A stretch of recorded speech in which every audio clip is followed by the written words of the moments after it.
Hello folks, back at it. We're going to do a little bit of core work together today. We're going to start off, of course, make sure you've done a warm-up. So you've maybe walked in your neighborhood, you walked up and down the stairs in your home or your building. So make sure you're feeling warm, heart rate up a little bit, breathing up a little bit. Heart rate not too high because we're going to be seated and then doing a little bit of lying down work. So as always, we'll go through some exercise ideas for core, 10, 12 repetitions, and I'll give you a couple of options of intensity level for each of those, depending on what it is that you need. All right, so let's get started. Starting off with our V-sit, and that'll have a couple of variations. So we're going to sit really tall, lengthen up through the spine, open through the collarbone, tighten the abdominals, not too much. I want you to actually have an opportunity to let yourself begin that lean back and find where those abdominals naturally kick on. And that's where I'm going to get you to hold. So this is a great option one, right? Just beginning off with that hold, that awareness of where those abdominals are kicked in, and then let yourself come back. Okay, great option one. Second choice, once again, lengthen up, shoulders down. So the shoulder blades tuck down to the back pockets. We stay open through the collarbone. Let yourself lean back slowly until you find that awareness of core engagement and hold. Couple of choices. We can come back just a little more and then up. I'm going to turn for this one so you can see that it's not a big lean back.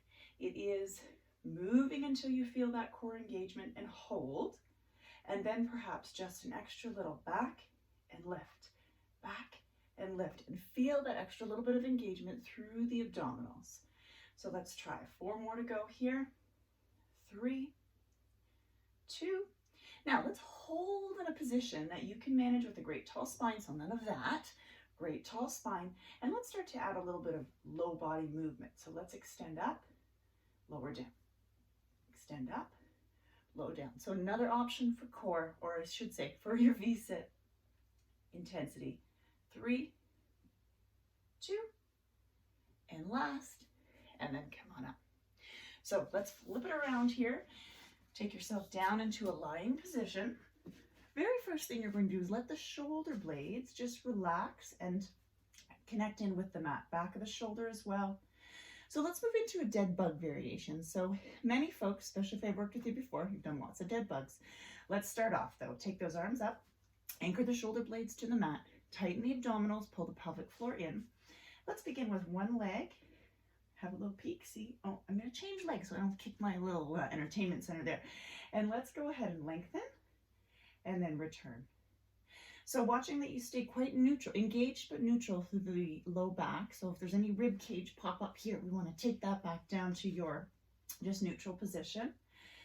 Okay, so again, 10 to 12 repetitions of the dead bug. You would do maybe 6 one side, 6 of the other, or you could do a set on each side. So some variation options. We could take that other leg, lift and hold, continue on. You could choose an alternating. Okay, so there's lots of different choice here. That's one of the reasons we love that dead bug. Really inclusive, lots of choice to make sure that there's something for everyone. Okay, and then take a little break. Nice little stretch after that one. Kind of make yourself into a little ball.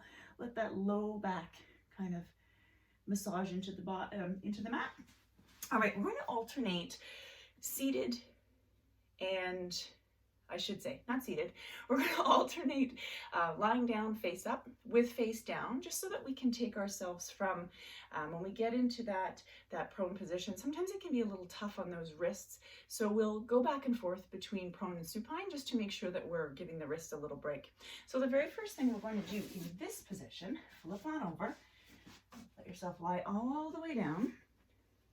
First thing, I want you to relax your seat, so make sure you're not squeezing your bottom. Relax the glutes. Once again, anchor the shoulder blades down. Let's go into a little alternate arm and leg lift. Okay. So we will feel a little bit of glute engagement, of course, on the leg that's lifting. However, I don't want you to feel like you're squeezing your seat the whole time, because we do want a little bit of that low back to engage also. Okay. Moving on from there, you can certainly choose to add. You could take maybe 3 of the 4 limbs up at the one time.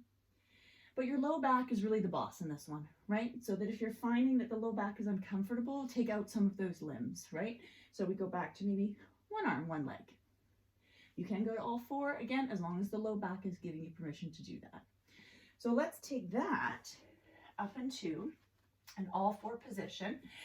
Now, do you remember, if you do have trouble with the wrists and this isn't a great position for you, plug in the V-sit here again, okay? V-sit's a great option to throw in if this one isn't going to quite work for you. All right, bring yourself into your bird dog position. Anchor the shoulder blades down. Let's tuck the toes under, and simply we're going to go into a little bear crawl position. So all I'm going to ask you to do, plant the toes, slightly hover the knees, and then release. I want you to imagine that your core is lifting the knees, slightly hover, and then release. Open the hands a little bit more, palm of the hand, all the fingers, everything's active, taking a little bit of that load. Slightly. Now maybe you want to crawl. Maybe you want to come forward and back. Maybe you want to hold or not. Take a little break. So let's go back down into that position lying on our belly. Give the wrists and the shoulders a little bit of a break. Okay. All we're going to do to this one is really targeting the low back. So I want you to let everything relax. Seat is relaxed. Legs are relaxed. Low body's not engaging in this one. This is all upper body. Hands are relaxed. They're not pushing. They're just hanging out here. You might actually find you like them here or here. Up to you. Simply a low back hyperextension. But I want you to focus on right in through here. No seat engagement, just right through here. Little exhale on the way up. Inhale on the way down. Again, no push of the hands. If you need a little more load, you could add one arm lifting. You could add two arms lifting. Again, low back is the boss, and your glutes are actually the boss in this one as well. If the glutes engage, take out one of those extra pieces that you added. All right, finally, head on up. Let's move into a plank. So once again, if the plank position isn't so comfortable for you, substitute your V-sit. If you prefer, I'm going to do a plank with some variation here, but most definitely you could come in through elbows and knees, elbows and toes, up to you. So here's what we're going to do. Shoulder blades are pulled down, elbows point back towards your rib cage, meaning they're not out this way, but tucked. We're going to lengthen out. So we're in that long plank. You could go from knees, you could go from toes, up to you. So we're going to very slowly take it down and down. Now this arm, tuck, elbow back towards rib cage, tuck under the shoulder and push. You've got a little tricep action happening here, and I need for you to protect that shoulder. So down we go, tuck and lift. Now you would want to do some with one hand lifting. For example, this is kind of our lead hand right now. And then you'd want to make sure you do some with your other hand lifting, or leading, I should say. Okay, so you're going to count maybe 10 times. Do 5 each side and take a rest.